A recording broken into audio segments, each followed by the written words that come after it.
There are no subtractions and divisions in our mind.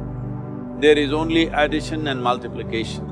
I will just remove negative thoughts and I will have positive thoughts.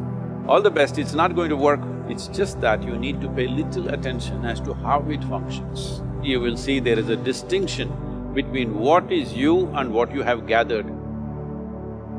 See, the way the question is asked and also the way normally it's addressed is, people think there is something called as negative thought and positive thought. They want to remove the negative thoughts and have only positive thoughts. But such people, I would ask them to just experiment for 10-15 seconds. Let them forcefully remove one thought from their mind. For example, next 10 seconds, just don't think of a monkey. Try not to think of a monkey for next 10 seconds. You will see you will be full of monkeys. So what I'm saying is, this is the nature of your mind. Because in this mind, all the three pedals are throttle. There is no brake, there is no clutch. Whatever you touch, it will only go faster. In this kind of mind, people have been taught from moral teachers and religious teachers, do not think about bad things. Well, since then it's been a full-time job. So there is no way you can handle the mind like this. This doesn't need any great enlightenment. If you spend 2 minutes with your eyes closed, you will realize you cannot do anything forcefully with this mind. So, I want to remove negative thoughts. Do not ever go in this direction because what you want to remove will become your quality. Always you will be on it. So what should I do? The thing is this, without understanding the fundamental mechanism of this mind, because our mind, human mind, is the most sophisticated computer on the planet. Even all the supercomputers have come out of this. When this is the case, is it not important that we understand the mechanics of how it functions? One simplistic aspect of how it functions is, there are no subtractions and divisions in our mind. There is only addition and multiplication. If you try to do something with it, it will say one more. If you try hard, it will multiply into many more. In this mind, you don't try to identify what is positive, what is negative and try to remove it. First of all, one needs to understand, this mind of yours, this body of yours is supposed to serve you. The life that you are is important. Body and mind are vehicles that must serve us. If you sit in a vehicle, it must go where you want to go. If it goes to its own destination, what is the point of such a vehicle? It's just a nuisance. Right now, most human beings are unfortunately experiencing this fantastic possibility of human mind as a nuisance, as a troublesome thing. Well, this is the most beautiful thing you have. It's just that you need to pay little attention as to how it functions. One simple thing is this. First and foremost process is, that's why we put out this process called Isha Kriya. This is to distance yourself from your physiological and psychological process. There is something called as you which exists.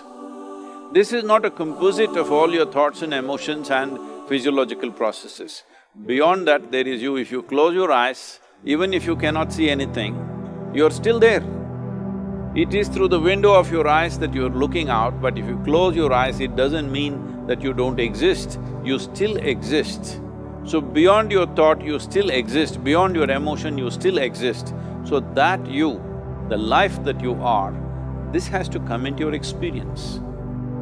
Why is it that you're not allowing that to come into your experience, which is the most significant aspect of who you are?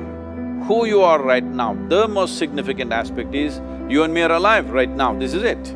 What I'm thinking, what you're thinking is not the important thing. We are alive right now, that is the important thing. So, it is important that you focus on this fundamental sense of aliveness within you, and then you will see there is a natural distance between you and your thought process.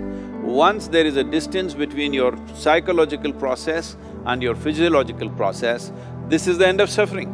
Because there are only two kinds of suffering that human beings go through, physical suffering and mental suffering.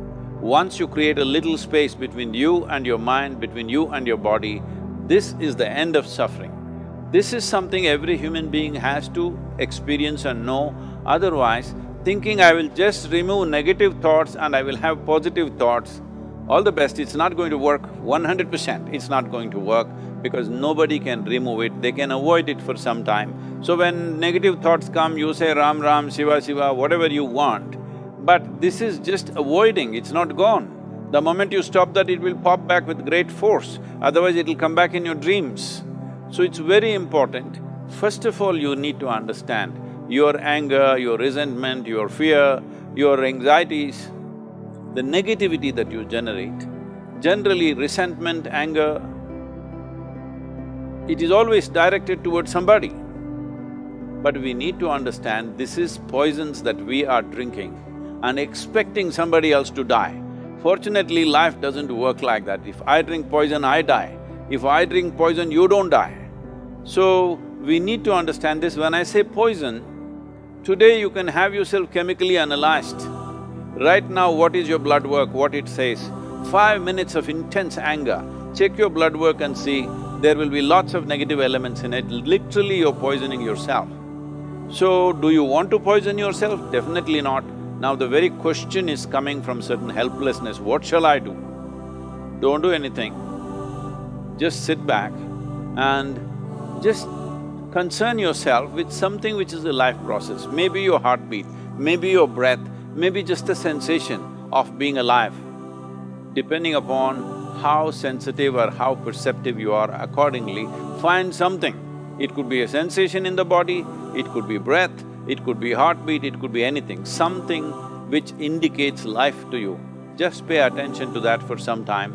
Slowly you will see there is a distinction between what is you and what you have gathered, which includes both your physiological and psychological possibility or mess, whatever you made out of it.